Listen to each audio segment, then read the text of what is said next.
Hello, beautiful people. We are live.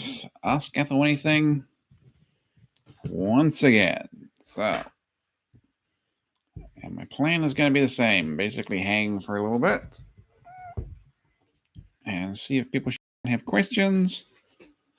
And if not, I'm just going to do some editing of the Nice Cut Mean Cut book. See, I'm getting close to winding that up. So, all right.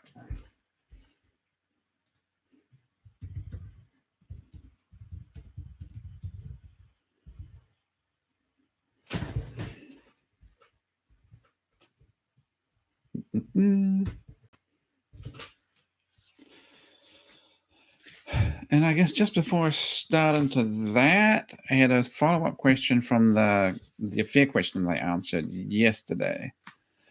Just more clarification on the question of how do you handle it all emotionally, and what to do. And one of the things I talked about was that the wife was the one that had the affair, so she had. And I said she's still going to have some degree of grief and letting go of the affair partner because even though it's an inappropriate relationship and it's morally questionable and all this sort of stuff, it's still a connection. So as that connection um, ends, there's always a sense of grief and loss. So then, and one of the things I said is that basically um, she needs to be helped through that as much as she can. Like it's a normal expectation. She's going to feel upset and have a sense of grief from time to time. And it doesn't necessarily mean anything about the marriage. It's just the letting go of that relationship. So the question he had was basically clarification. Like, am I really meant to be trying to give her some support through this? Because, obviously I've been hurt by this whole affair situation. Or am I meant to just really truly just pull away and put up a wall and all that sort of stuff? Um, and I guess it's really just trying to hold those two things. Hey, how are you? Hi, Maddie. If you have a question, I'm more than happy to answer it. I'm just sort of answering one that I had come through email. But if you have something for me, more than happy to talk to you. You're the one here.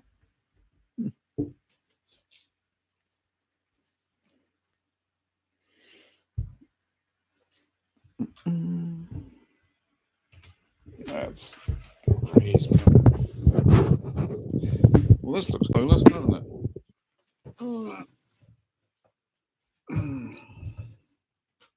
That's a better angle. Alrighty.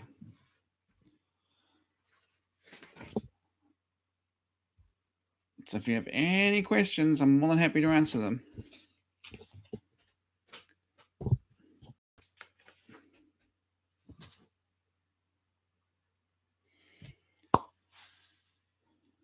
Okay, so continue on the answering of the post-affair question. Basically, what my approach is that you have to have that frame of both parties are going to have some sense of grief and loss and hurt and are going to need to recover from it. And just like any trauma, no different than if a friend died or a pet died or someone was horribly sick or anything like that, where there's some degree of emotional shock and trauma attached to it. It's normal to re-experience it. Just out at lunch, we'll see what you're talking about. All right, so I'm basically just following along here from what I talked about last night, which was basically a sort of a cleaning up an affair situation. Um, so in terms of the sort of approach to getting past all of that, and see, and if you ask me a question, and you can be at lunch, you can even leave the stream or whatever, and I'll just keep talking, answering the question. You can always come back and look at the replay, and you know it's towards the beginning of it all. When is the new book out? I'm trying to finish it up now. I really almost have to go completely crazy for about a week and a half, grinding it all out. I am doing the finishing touches on the final draft, and um, then it's very much just I've got to reformat it slightly so it fits the size of the book, um, which sounds really simple, but it's a little bit tedious. And then formatting it for Kindle and iTunes and all that sort of stuff. So I really, and I know I said the end of October, but it may be close to the end of November. If it goes into December, I'm going to be a little bit upset. But it's close. It's close. And then after that, I basically have to do. I know what I'm doing for the next one. Yeah, which would be far more of a bread and butter basics of what my current thought is, and how to um, do the whole thing of balancing out your life and attraction building and comfort building, aimed at both men and women, because honestly it's the same for both of them pretty much. Yeah, displays of high value for men are much the same for women. Both men and women create comfort the same way. Yeah, it's actually somewhat amusing to me when I see books aimed at women and books aimed at men saying exactly the same thing, but it's special. So soon. Do I know I've said soon before? But yeah. So, but it's going well. I'm actually pretty happy with it. Um, and my problem is, as I write, I learn more things. I understand more. My brain sparks more. And it's like, oh, I really got to say this. I really got to say that. I got to add a little chapter. I got to tweak this. Oh gosh, that wasn't quite right. Now I got to take that all out. Um, so it's currently about 44,000 words. So it's going to be about 150 odd pages. How long is the mindful attraction plan? Yeah, probably about 150 pages. Same size of this. So, well, same, not the same page length. Now that is the question.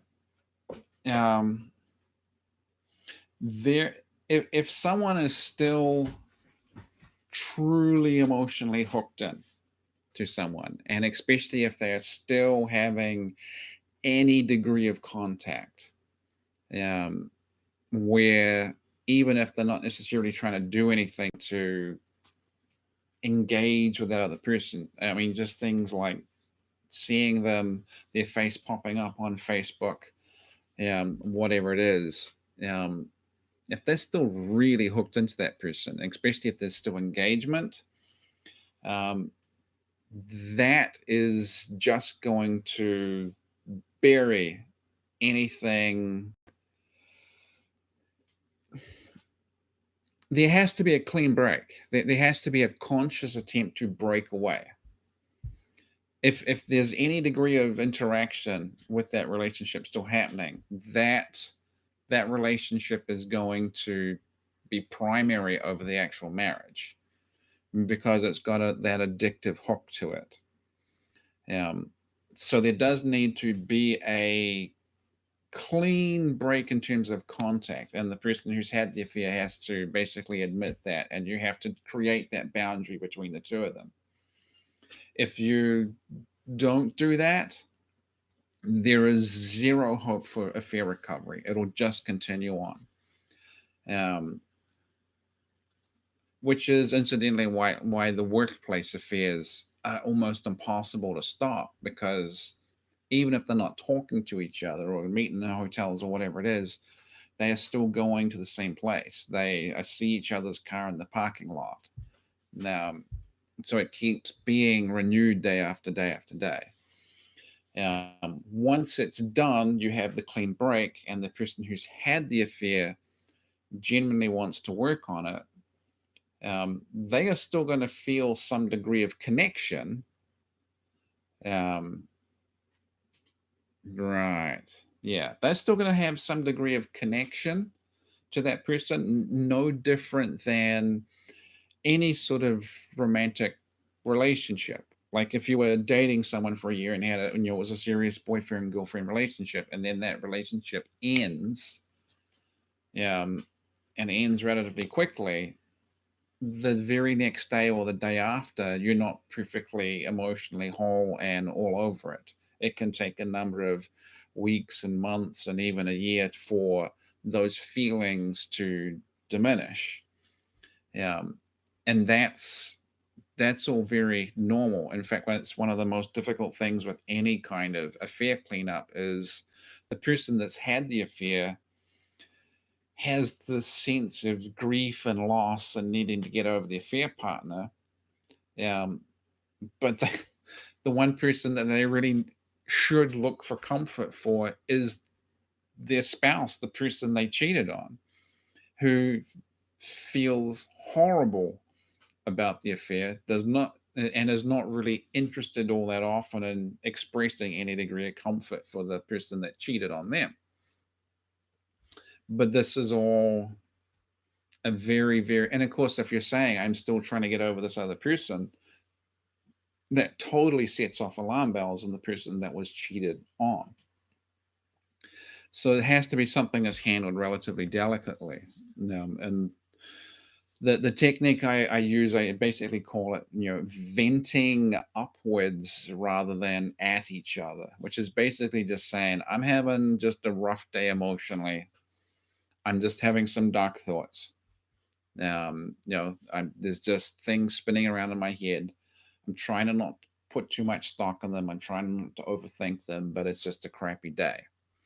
Rather than getting into the nitty gritty details of I saw this and I heard that and then I felt this and I thought about them and then I did the thing, and just I'm having a rough day. So you can actually turn towards each other to get some degree of comfort and reassurance from each other.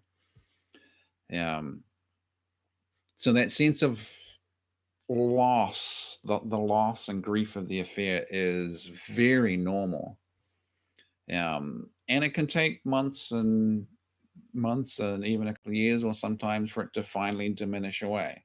And again, this is no different than any kind of traumatic event. Um, like for example, when my father died, I was a wreck for a good month, and then for that whole next year, just periodic waves of grief or at the weirdest little things, you know, a song on the radio, something on TV that sort of reminded me.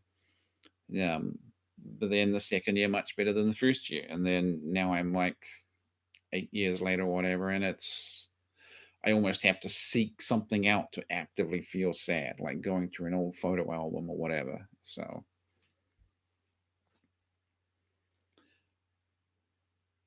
and that's fine. What you're doing is fine, but it doesn't explain necessarily what he feels. Hmm. So how long? Okay. So accepting that the affair itself and the choice that he made to have it was morally wrong and it doesn't have an excuse for it. What were the explanations sort of surrounding that that actually led him into, created this environment where he had the affair? Like why was he wandering off? What was leading up to that?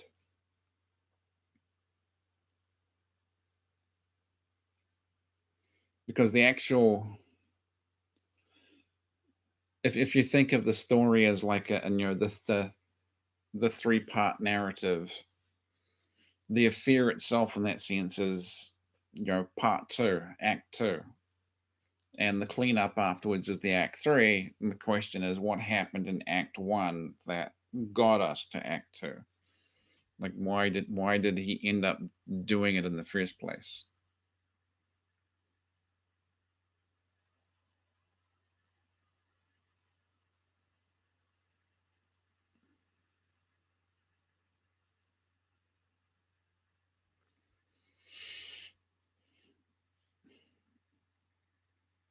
alternatively, what do you think it is with them now?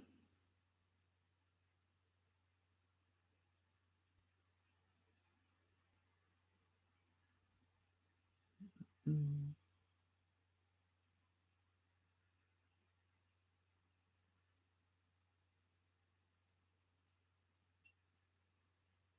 Okay. So just detachment.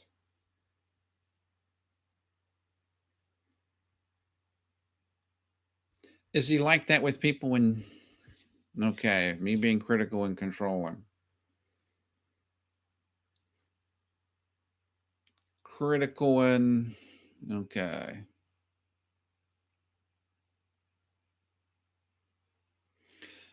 So how long have you guys actually been together?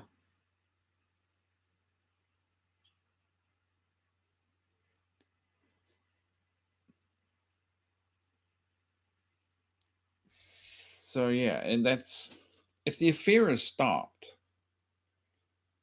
and now he's in that sort of just flat point, but my hunch is it's not actually really getting better. It's just like you're together and it's just sort of stable crappy. It's not really blowing up, but it's just sort of endlessly flat. It's not improving or getting worse. It's just sort of treading water.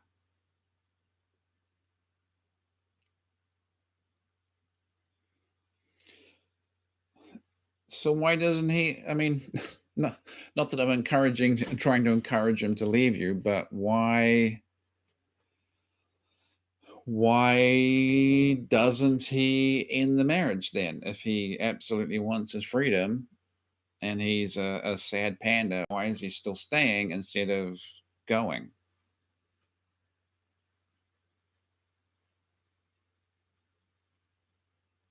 Like it's fine to want to leave and be free and escape you or whatever it is, but he's still here. So there must be some sort of motivation to keep him there. Okay. Half. How long did the affair last? So you guys are separated?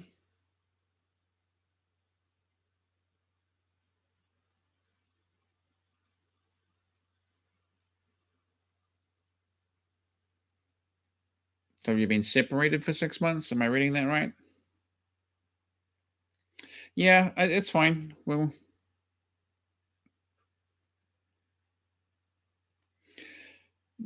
yes, there is a little bit of delay with the chat. Um, it's sort of a trade-off. You can have really fast chat, but really crappy image, or the best image you can basically get, but there's a little bit of delay in the chat. So I can live with it.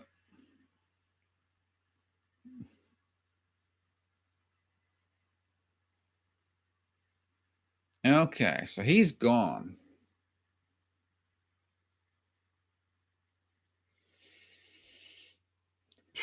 That's right. I seem to remember this a little bit from some comments that we had gone back and forth on slightly. It come about a month or two ago. So how much? So you're probably not even really getting to see him much at all, right? And that's part of your problem because then it doesn't matter what you're necessarily doing that's making yourself, awesome and attractive and appealing. Okay, emotional only. Okay, so that's not. I mean, as affairs go, that's not too deep.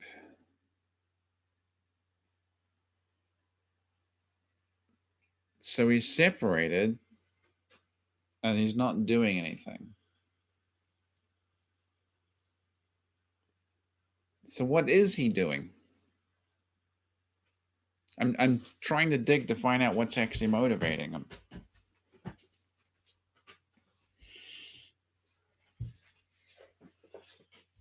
And of course, part of the difficulty is if you're separated, you can be making yourself, look amazing, be lots of fun, all kinds of awesome things, and he just doesn't see it. So it has no effect. It's the thing where, you can be displaying high value, but unless it's actually, you can have high value, but unless it's actually displayed to him where he can see it and react to it, it's like it doesn't exist.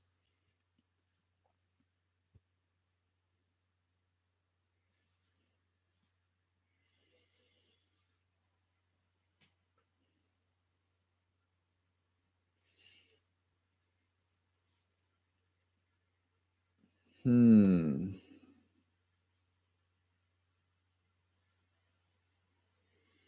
Okay. So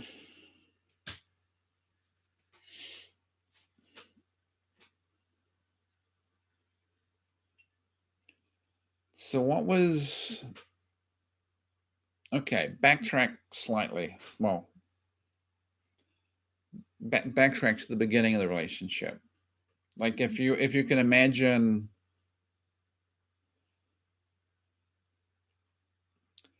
yeah, and that's something I wonder too. I mean, 2 months. I mean, a lot can happen in 2 months in terms of connection, and it might have taken built a little bit up before then or whatever. Um, if you can think of your relationship like, yeah.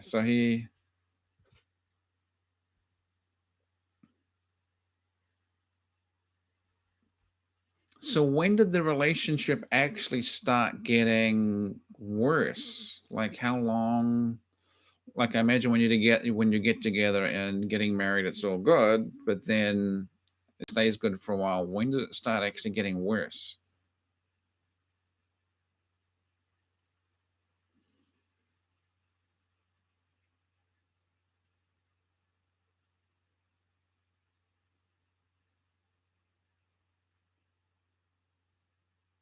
And why? Yeah, why did he end up having? Why did he end up having the affair?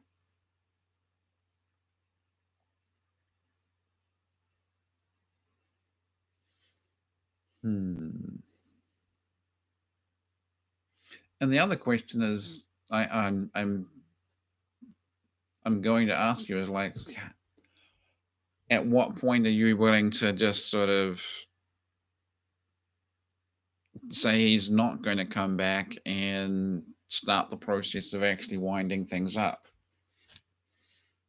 Because I'm assuming it sounds like so if you're separated, you're not necessarily finishing at all.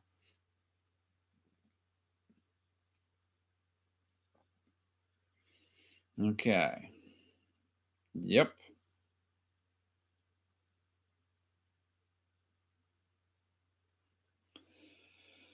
So yeah, so if your relationship was always seemed calm and secure, and he's conflict avoidant, yeah, that just means things just slowly pile up and up and up and up and up till even minor things feel like terrible irritants. And then, what did you say before? You said you were, where are we? Me being critical and controlling. So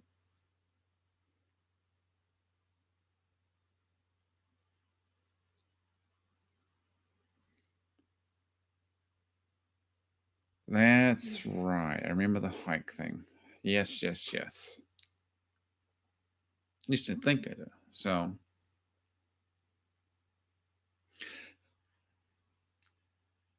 if he's conflict avoidant and it always seems sort of calm and secure, you probably got some version of the nice guy thing, and he's just collecting resentments and unhappiness like lint, like it's just building up and building up and building up and building up, and then it gets to the point he can't even communicate or connect, and he starts shutting down and withdrawing. And then he meets her on the hike. Yeah. So then he meets her on the hike, and it can be someone he's attracted to and interested in, and whatever, and they have some degree of connection, but it doesn't. But he with her, He doesn't have all the background. No worries, Maddie. I'll keep talking a little more, and you can always come back and look at the replay tomorrow, whatever. I think I'm seeing some stuff now. Okay. So, and we're at the 25-minute mark. Yeah. Okay. Let me just write that down.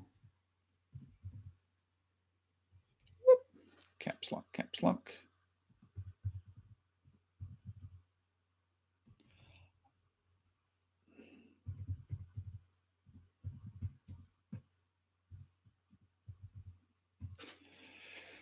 Okay.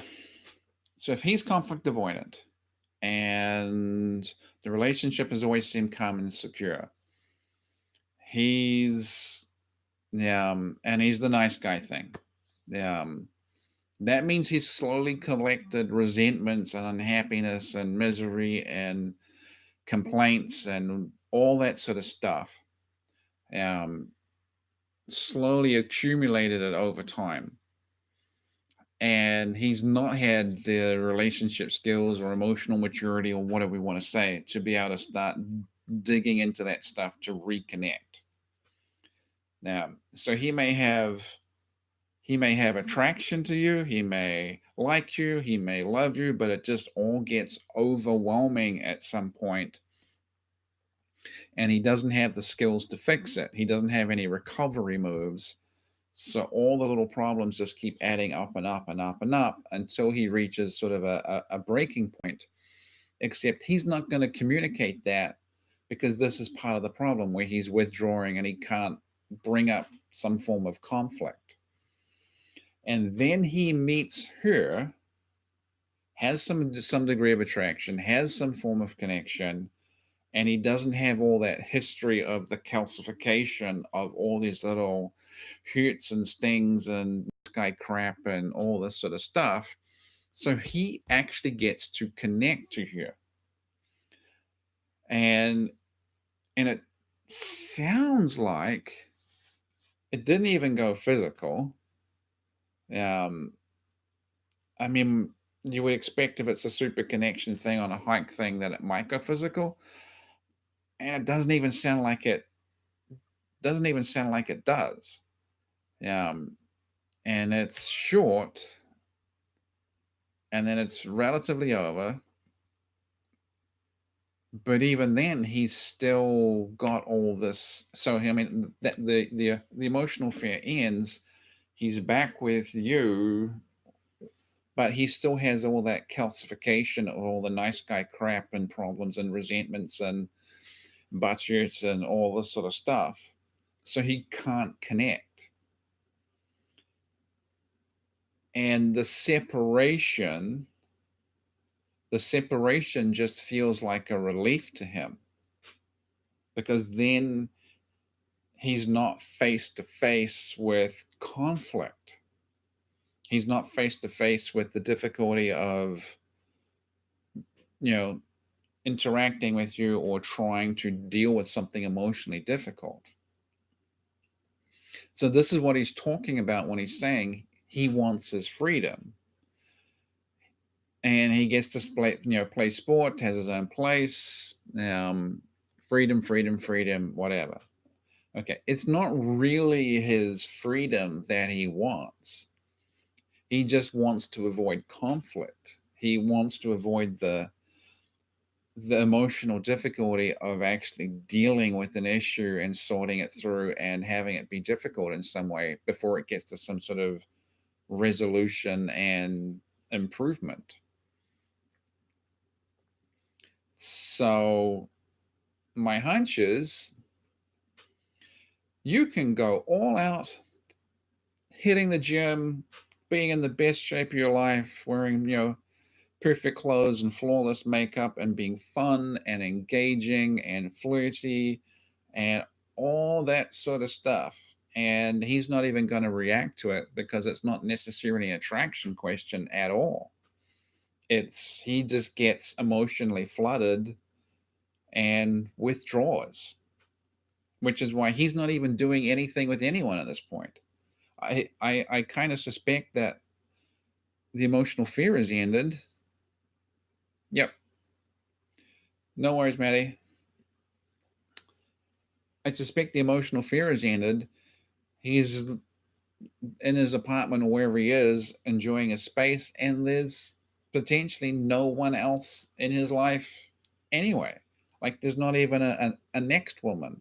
He's just doing nothing in terms of relationships. He's just taking a break from all relationships with, significant woman or whatever it is. So he's taking a break from you, he's taking a break from the affair, and there's no one else on the horizon that he's connecting to.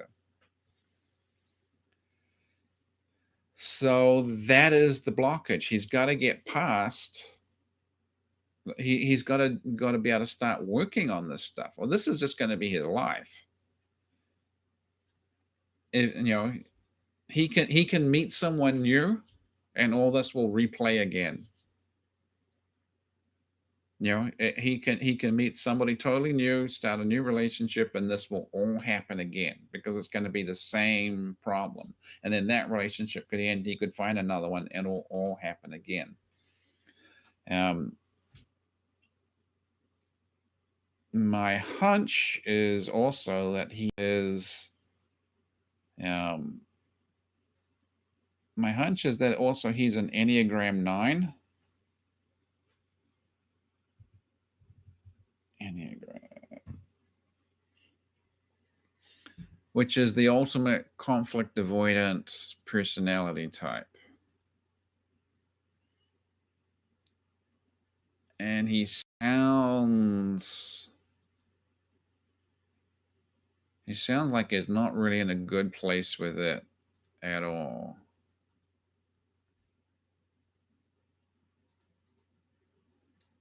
Let's see.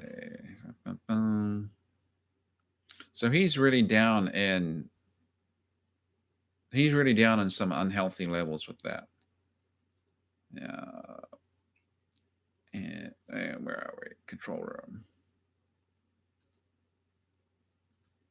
So obviously I haven't met him. I haven't talked to him. I don't know him. I just put a link to the Enneagram 9 personality type.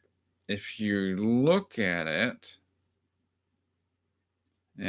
my hunch is in terms, and if you scroll down on that page, a good 3/4 of the way down, maybe 80% of the way down, where it talks about the 9 levels of development. My hunch is he's somewhere in the unhealthy levels. Um, he's probably somewhere down in like level 7 or something. Um, maybe touching on level 8. Um, so in terms of the relationship itself, I suspect at the beginning he was somewhere in the average to good levels, but then as he's slowly accumulated all these hurts and feelings, he's slowly drifted down in his degree of happiness and contentment and ability to connect to someone. Um, to the point where now he's just shutting down and withdrawing.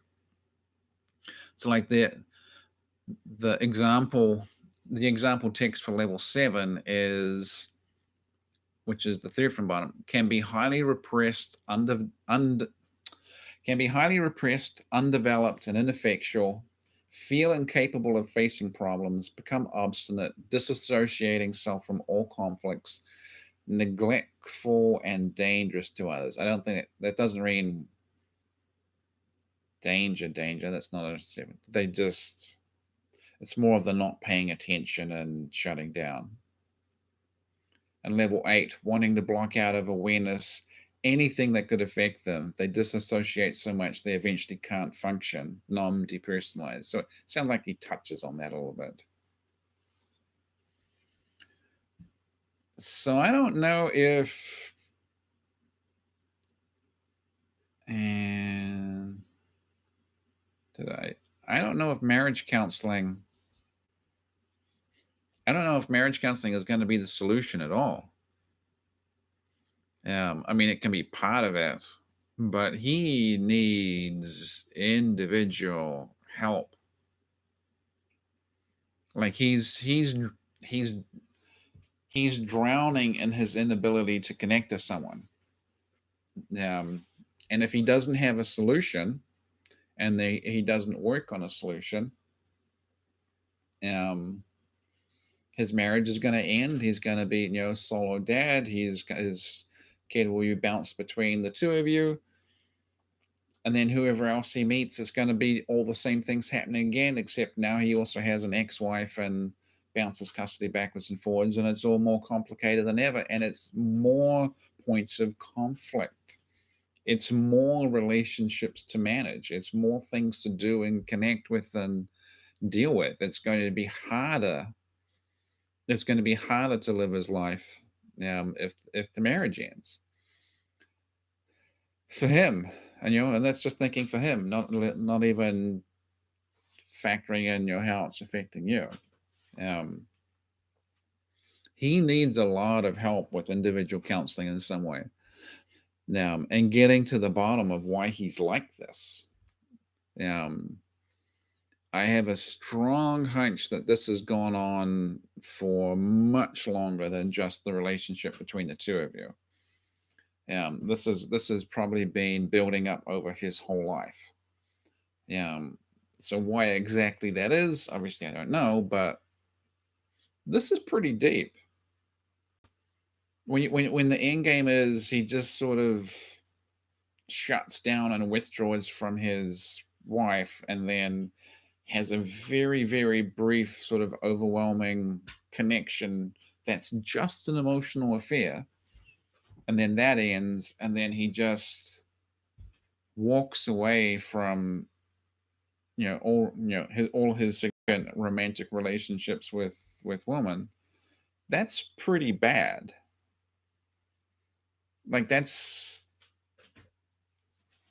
a sort of a it's sort of an extreme, a fairly extreme sort of situation and response, but it means there's a fairly extreme motivating factor that's driving his behavior, so he does that. So it would be very interesting to know exactly what that is. And it's probably lodged in his childhood upbringing somewhere. His family of origin has probably helped shape him this way. So yeah, it's not you being unattractive. It's you probably have almost no ability to create comfort because he cannot handle any degree of conflict. So if you think of the chain of seduction model, my hunch is you're fine physically, you're fine creating attraction, and then you get to the comfort question, and not much that you can do works because he can't be made comfortable because he just accumulates hurts or resentments or things he doesn't like or unhappiness or burning martyr syndrome or whatever it is, and you can't make him comfortable. So that's where all this is coming from. I don't even know if he's still truly emotionally hooked into the affair partner. That might be a bit of a bottle rocket where it's gone up very quickly and then it's burst and then flamed out and falls back to earth. Even that relationship might have been overwhelming.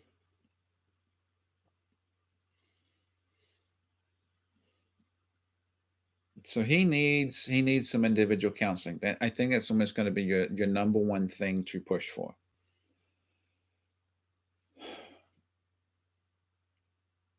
What else is going on? So definitely individual counseling. He's going to need a bit of a push too. And right now you're playing into the strategy of giving him time and space,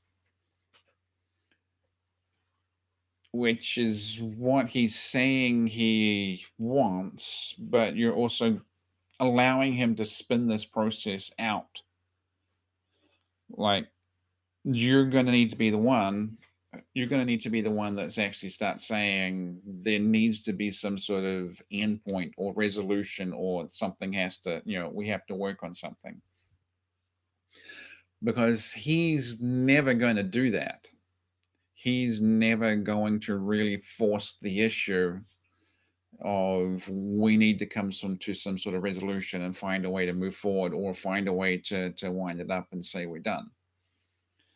Um, he's just going to let it last as long as it can, and I will bet at your marriage counseling appointment in 2 weeks, I would be absolutely stunned if he didn't find a way to basically say, "I don't know, and I just want more time, and it's pressure. So let's just extend this process another month, 2 months, 3 months, or whatever it is." He's going to be conflict avoidant in the marriage counseling. He he's just going to want to spread it out as long as he can.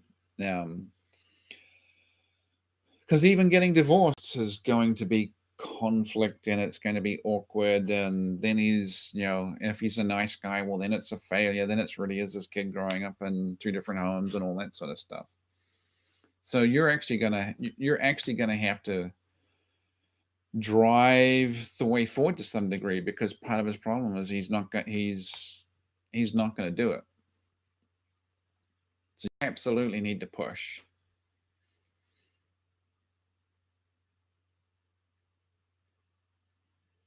Especially if, and of course I'm guessing here. I don't think I remember any comments or anything like this. I'm kind of also halfway suspecting that you're doing a disproportionate amount of the child care. Let's see if there's anything you wrote about that. Talking, still talking, but he feels no pull to come home. We see each other due to the child. He feels okay. So I don't really know that, but I kind of suspect it's a little more you than him.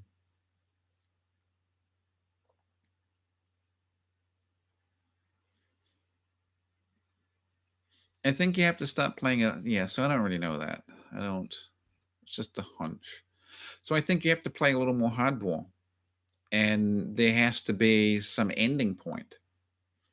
Um, Otherwise, you'll just spin it out. Right now, and this can only end or continue in a total of 4 different ways. I call it the 4 outcome matrix. Um, so the first way is what I call toleration. It's basically means exactly what it is now just keeps continuing into the future, and it's your job, Maddie, to just continue to tolerate it, continue to give him space, to continue to live in 2 separate places, not actually file for divorce or anything like that. Just continue as it is now, where there's a little bit of contact, but there's not a lot of contact, and he's all wishy-washy, and I don't know. And that's sort of the default ending. The default outcome is that nothing really changes. It's just continued toleration. The second outcome is that you basically say, or even he says, but I don't think he will. Um, Real sick of this. Don't think it's going to get any better. Um, I think there's got to be someone else that's out there better for me, and we're just going to get divorced. Um, and that's one possibility. The other possibility, and he's done this to a slight extent, is that you basically say, okay, I'm not going to get my needs met. I'm not going to get the love, sex, affection, attention, or whatever it is from this relationship, but I don't want to end it. And one or both of you are getting your needs met outside the relationship. So that's the open marriage or cheating or whatever it is. And I'm not saying that to suggest it, just this is one of the possibilities of it happening. So that's the third option. So there's toleration, divorce, some sort of cheating, open marriage, or whatever it is. And the fourth one is that the marriage actually improves and the marriage gets better, of which a big part will be him sorting out his nice guy nonsense. So the first one happens by default. You don't have to do anything. It's just soldier on and have a crappy time, and it's more of the same. Option number 4, where you're fixing things and working on things, that is a 2-player game. You cannot choose that and have it be effective if he doesn't actually choose it and work on things too. Because if you choose it and try and make it all happen and he just doesn't, it just sort of turns into toleration, where it's you pulling out your hair saying, how do we make this better? And please try, please try, please try. It just becomes toleration. So he has to actively choose to work on things. So then it's a case of taking away possibilities. So the very first thing you have to start doing is saying, I'm going to take away the toleration outcome. We've had 6 months of being apart. You had this emotional fear. You have this clear inability to connect, and that's just snowballing resentments. This has to be resolved in some way, and I'm not going to tolerate it anymore. And you take away the toleration. So that now leaves us with 3. I'm going to change my fingers because it's odd. That then leaves you with 3 different choices: choice 2, 3, and 4: divorce, cheating, or the 2-player let's fix it. So I'm just going to assume that you have no interest in having a relationship that's open marriage or cheating or anything like that, and you take that one away too. So now you just have 2 options left. Is it divorce? Are we moving towards divorce? Or are we moving towards fixing it? I would like to fix it. I'm prepared to work on fixing it, but I can't fix it unless you also make the attempt. So it becomes this choice between, are we moving towards getting divorced, or are you going to be here to actively work on things? And it really does have to be he wants to actively work on things. So I suspect if you get to the marriage counseling appointment, and perhaps you should even foreshadow this in some way. If he is acting like he doesn't know what he wants and he's going to be wishy-washy and blah blah blah, he's saying he wants toleration basically, and you say, that's not an option. Are we moving towards divorce, or are you actively going to make things better? So it becomes an ultimatum of sorts.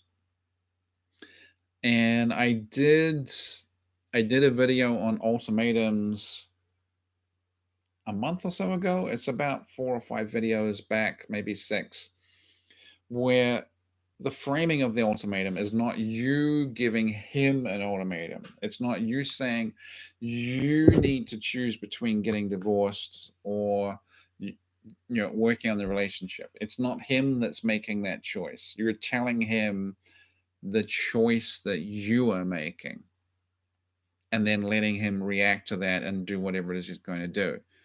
Because if you're giving him a choice, he's never going to fucking choose, because that's part of his problem. He's conflict avoidant and all this sort of crazy stuff. And actually making a choice will result in some form of conflict, so he's not going to do it. I mean, I think when you give them the ultimatum, it's ineffective normally anyway, but it's just going to be super extra ineffective and pointless because he's not going to do it. He's actually going to need to feel a sense of urgency that all this is going to grind to a halt.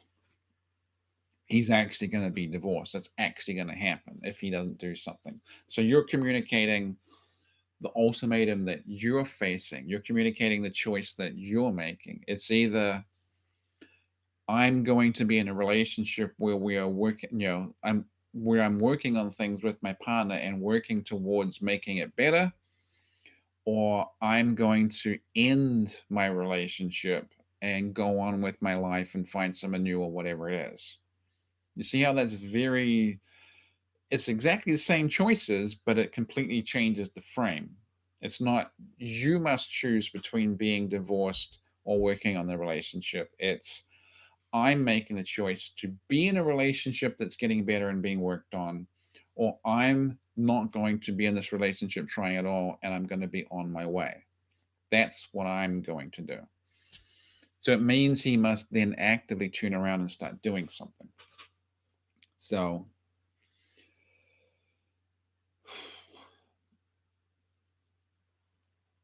and he may need a little bit of shock. He may need to actually start knowing that you're starting to research divorce lawyers, or starting to, meet with one and finding out actually what the end game scenario is in the state or country you live, or wherever you are. Um, he may need to see something a little more frightening than a marriage counselor. I mean, even the marriage counselor is going to be okayish. He's going to be stressed and anxious by it because he's going there to have a conflict talk or something. He's not actually going to like it all that much, but it doesn't really carry much of a saber rattle that you're actually really in motion. Seeing a divorce lawyer does that. That's a way of saying, you're actually serious about all this stuff, and you are going to move forward with the choice that you are making, regardless of any choice or decision he's making. You can't wait for him to make a decision and plot a course forward. He's because he's not going to do it.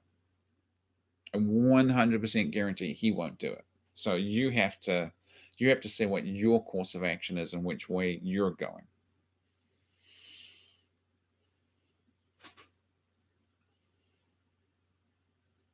You may even need to have a little bit of a shock of um, you putting up a dating profile somewhere, or just starting to say that this is what you're doing. Um, that's all a very natural I mean, that's all a very natural consequence if you just wander off from your partner and go live somewhere else. It's a totally normal and expected thing that eventually, if you just wander off and go live somewhere else and don't really want to move forward with the relationship, that eventually that person goes, I don't think they're coming back. I don't think they care. I don't think they can do it. I would like someone else in my life. So he may need to feel a little bit of reality starting to kick in of he just can't be conflict avoidant, shove his head in the sand, get to live by himself, and play sports. At some point you can stop being done. Just is what it is. So that's all. That it really is just is what it is. Um, Ironically, and I really do have to finish Nice Card Min Card, he might actually get something from it if he read it, because he's really deep in the nice guy thing, really deep in just being conflict avoidant. It's like he's run a strategy to actively screw up his life. That's the thing with being conflict avoidant. Being endlessly conflict avoidant is running a strategy to create endless conflict, because nothing is ever addressed, nothing is ever fixed. It just gets all swept under the carpet, and eventually you have a 4 foot high baseball mound of crap that's just built up under the relationship. So the emotional fear he's had is just a symptom of the much bigger problem. And it doesn't even sound like he's meeting anybody else now. Yeah. So yeah, I think that's about it. I don't know if I have too much to add. It's just you gotta chart your way forward. You gotta force the issue a little bit, um, and see what happens. But it's all coming back to his conflict avoidance. So Alrighty, so that was pretty much a long and coherent thing on Maddie's question. Um, I'm unless there's another question to answer and dig into, I think I'm gonna wrap it up there and call it a night and be back tomorrow. If you have any questions for me, you're more than welcome to send them to askatholanything@gmail.com. I should write that out again.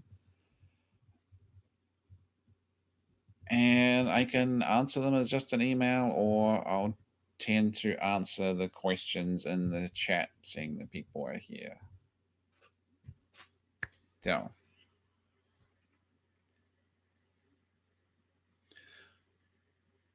alrighty. So, and if you're still watching at this point, Maddie, you're more than welcome to send me an email, and we can continue on from there, talking in the next night or whatever it is. So, alrighty. Unless there's another question, good night. Good night, everyone, and I will catch you tomorrow.